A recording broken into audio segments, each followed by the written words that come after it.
All right now, for all you boppers out there in the big city, all you street people with an ear for action, I've been asked to relay a request from the Gramercy Riffs. It's a special for the Warriors. That's that real live bunch from Coney. And I do mean Warriors. Here's a track with them in mind.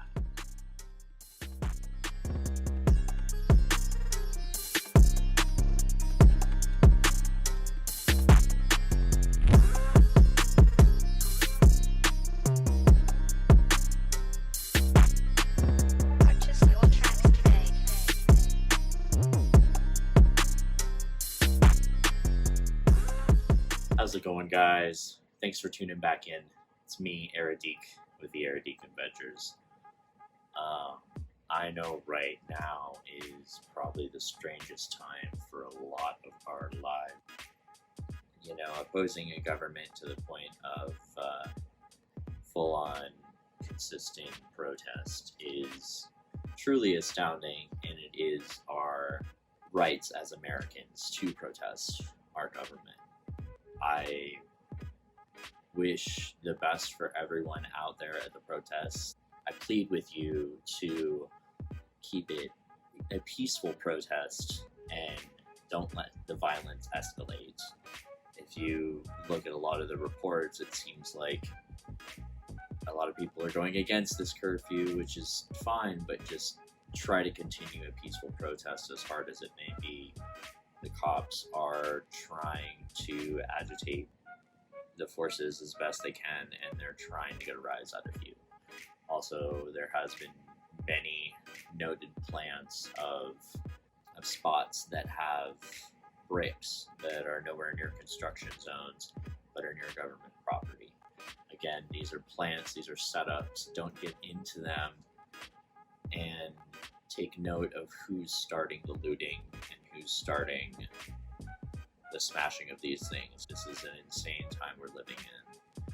It's all right to be afraid, but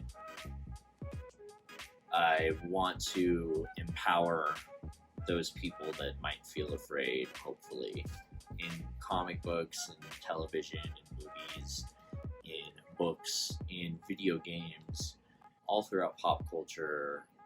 Minorities are represented in a strong voice, even though it is few and far between.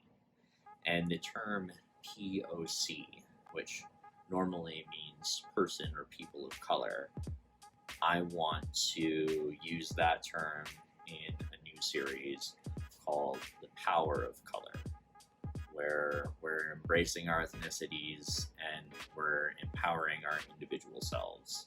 With that in mind, I know that it is insane right now, and everyone's doing their best to stay safe, I hope, and keep their heads above water. This is one of the strangest times we've ever been in. But if you're like me and you find reading comics or playing video games or watching movies and TV or just listening to an album as that escape, as that freedom to let your mind wander and, you know, take yourself back from the horrors that we're seeing in everyday life, maybe this will help you just like it's helped me. So with that in mind, with this series, it is going to be very politically driven in the sense of the books and shows and movies and everything that I'm covering. But I don't want it to turn into a hotbed for rude or obscene comments. You guys are always pretty good about that, so I'm not too worried about it. But even so, I don't want to provoke any sort of feud when we're in such a horrible time. I want us all to be okay. The first comic book series I'm going to cover is from studios called Black Mask Studios, and the series itself is called Black. Written by Kwanzaa Osagyefo, with art by Tim Smith. In a world that already hates and fears them, what if only Black people had has superpowers. After miraculously surviving being gunned down by the police, a young man learns he's part of the biggest cover-up in American history. Now he must decide whether it's safer to keep it a secret or if the truth will set him free. This book is more poignant and thought-provoking than any book I've read in a while. It's very on point with the times and the state of mind that a lot of us live in right now. The cover itself showing a teenage black man wearing a red hoodie with his hands up, surrounded by cops aiming their weapons at him. That image alone is striking to anyone in this day and age. I don't care what ethnicity you are. The book itself is completely stirring and shocking, but redeeming in the sense that our lead character, once he figures out he has powers, seeks out others with powers.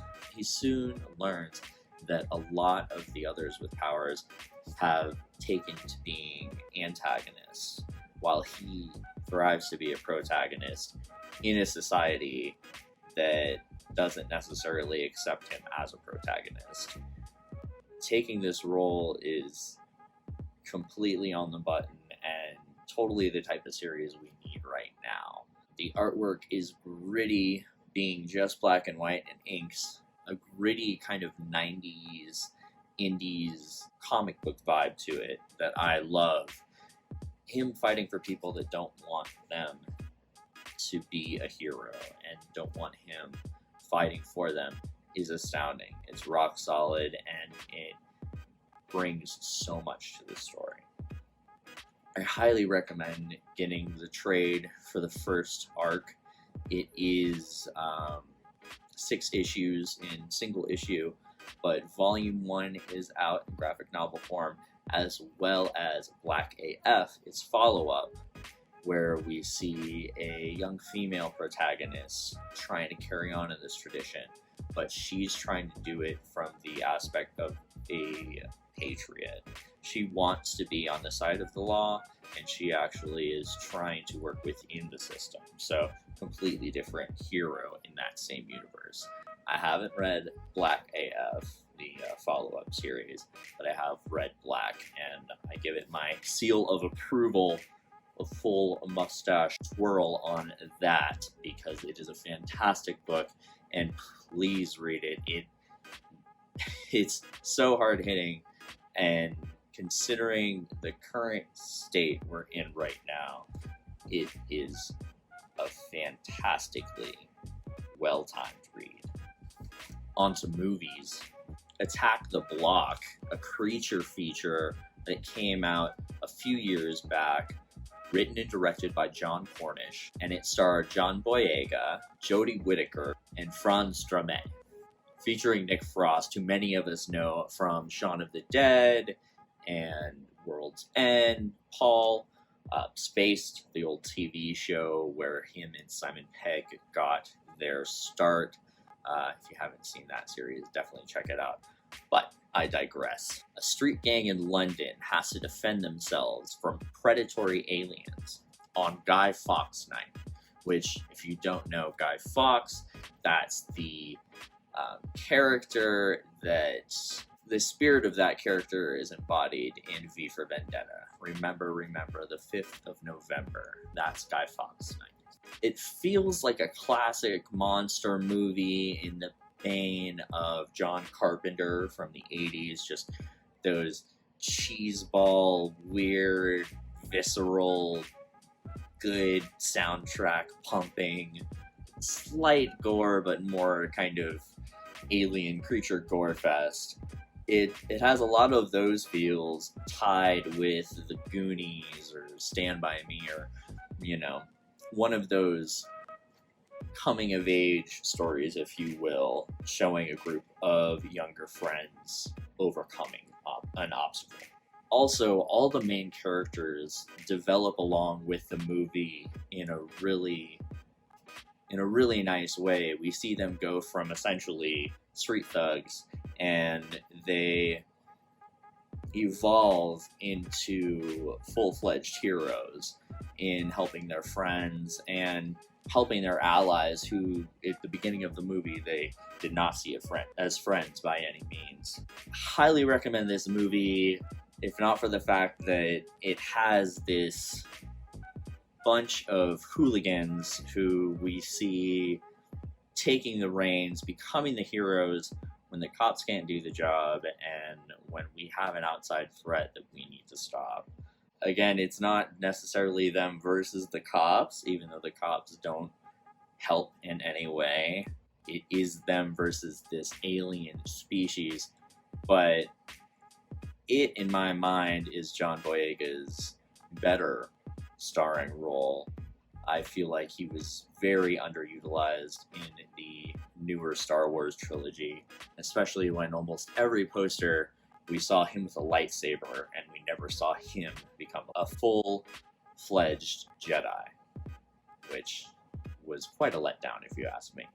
Now, another comic book that's very fitting with our current status and what we're dealing with right now. It's called Prez from DC Comic Books, written by Mark Russell, who also has rewritten the Wonder Twins, which, if some of you remember, is from the Super Friends, the twins that can turn into an animal and some form of water, respectively.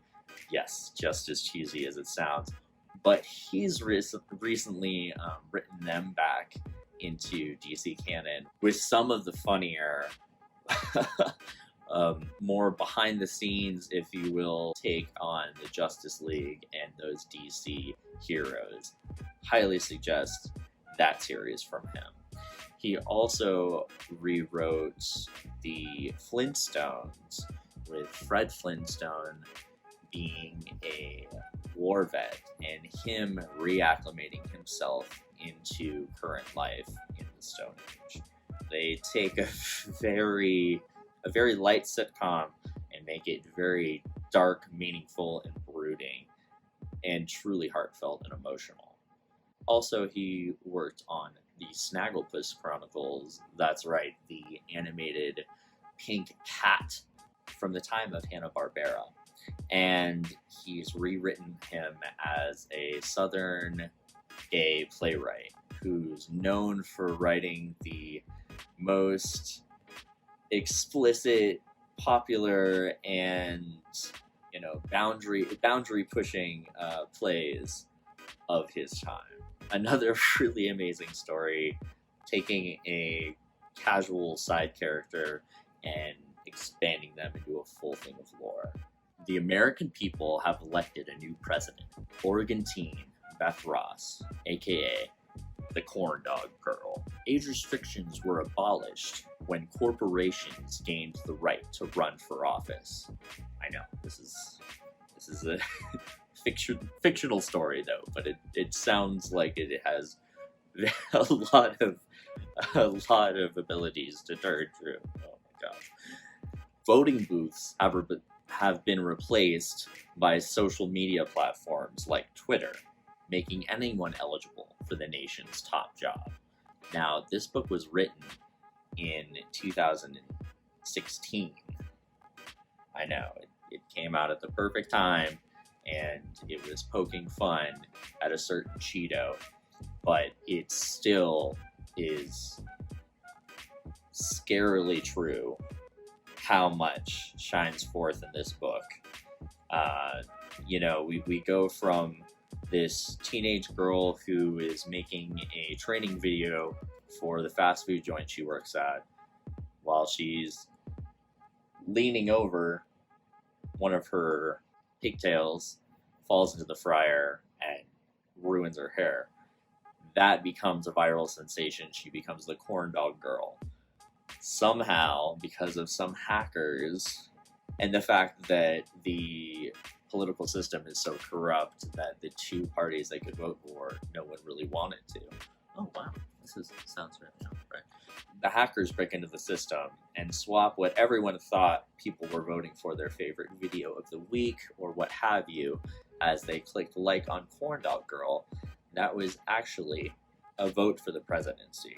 So we see this teenage girl thrust into office because of hackers going against major corporations. We see, although she doesn't want to be involved at first, she does find ways to do right by the American people while having the fun that a teenager would do with an insurmountable amount of power and wealth. Kind of like Blank Check, if you remember that cheeseball movie from the 90s. It's one of those books where when I first read it, it was hilarious. It seemed like a riff on the future that we could live in, and it was so funny that I didn't take it with as much levity as reading it now. Reading it now, even though it is hilarious and gut-wrenching at times, you have to pause and think about how many direct parallels we have from this book to our current state of affairs, which is astounding considering how much of a parody this whole book is. You can get a trade for this series that has the first 6 issues and the 0 issue. Another great read in this current situation that we're living in. This insane situation that we're living in. Now, if you're like me, you like the cheesy blaxploitation movies of Lore, Superfly, Shaft, Dolomite, any of the awesome, badass blaxploitation movies of yesteryear. But if you don't already know, Black Dynamite is arguably the best blaxploitation movie ever made, as it's not only parodying and referencing and playing homage to all of these classic 70s movies, but it's actively making fun of itself in a very meta breaking of the fourth wall aspect, and also making fun of a lower production quality movie. There are certain scenes where you can actively see a bad cut and a recut and a bad edit, and that in itself is its own joke, while the jokes that are playing on screen will have you dying. Directed by Scott Sanders, written by and starring Michael Jai White. And if you know Spawn, the live action movie, that's who Michael Jai White is. He is a legit kung fu badass. He's fully trained. I believe he's a black belt, and he does the majority of his own stunt work. And in Black Dynamite, I'm sure that most of the fighting is in part choreographed by him. Now, I can't be sure, but watching the movie, knowing that he wrote so much of the screenplay and the story, it wouldn't surprise me. A former CIA agent, Black Dynamite, is out to avenge his brother's death while cleaning the streets of a new drug that is ravaging the community. Now, this movie's jokes go so quickly that while you're laughing at the last joke, be ready to either pause and rewind or turn the volume up over your own laughter, because they just keep coming one after another after another.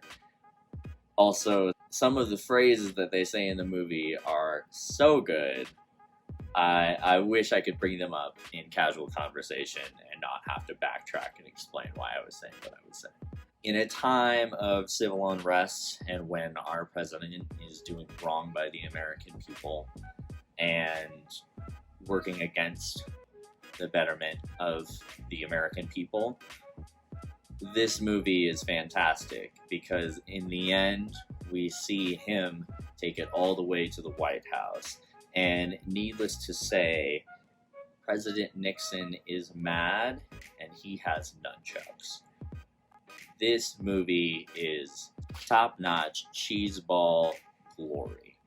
Highly recommended for those that love blaxploitation movies, for those that love cheesy action, for those that just love comedies, and for those that are just looking for an escape from our current state of affairs and what's currently on all of our minds.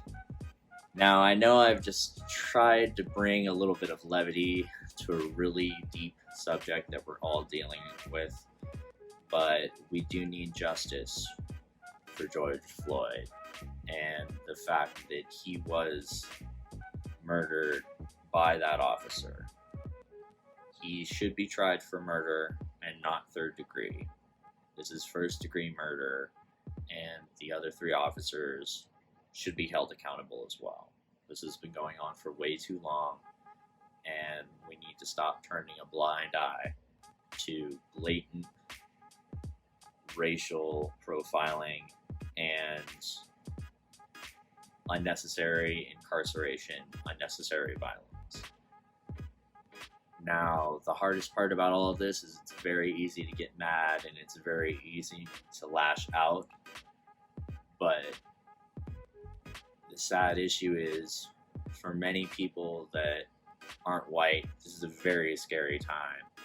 And I know me personally, the only other time I could ever think of that's reminiscent of this is 9/11. When that happened, my dad had tried to get me to move to North Carolina. And living in North Carolina, when I was 12, living in North Carolina, and I remember my only other friends, I had an African American friend and I had a Latino friend, and I felt like it was us against the world, because I've never felt such racist hatred and prejudice for no reason, and it was appalling and horrifying and scary, and I don't wish that upon anyone. But I will admit that in this current time, I am feeling those same notions and I'm feeling those same fears. So if any of these books or movies help you guys escape, like they help me escape and poke a little fun at something that is so wrong and so messed up in this world, hopefully you guys can enjoy them too. Again, I'm not trying to make light of anything, knowing how horrible it all is. I myself am just trying to find a way to deal with it, and trying to find a way to wrap my head around it, because it doesn't make sense to me for people to be so hateful. Again, thank you guys for watching. I'm gonna have plenty more in this series. I have a stack of books, I have some video games, I have some television series, I have a lot coming up in the series, but I wanted to keep it somewhat short for this first one. I knew I could talk a while about it, so I wanted to keep it somewhat brief. Again, whatever you're doing in this insane time that we're living in right now, as long as you're trying to better yourself and you're doing right by yourself and you're not actively hurting others, I can't stress that one enough. Keep it up, stay strong, stay safe, and we're all in this together. Thank you guys.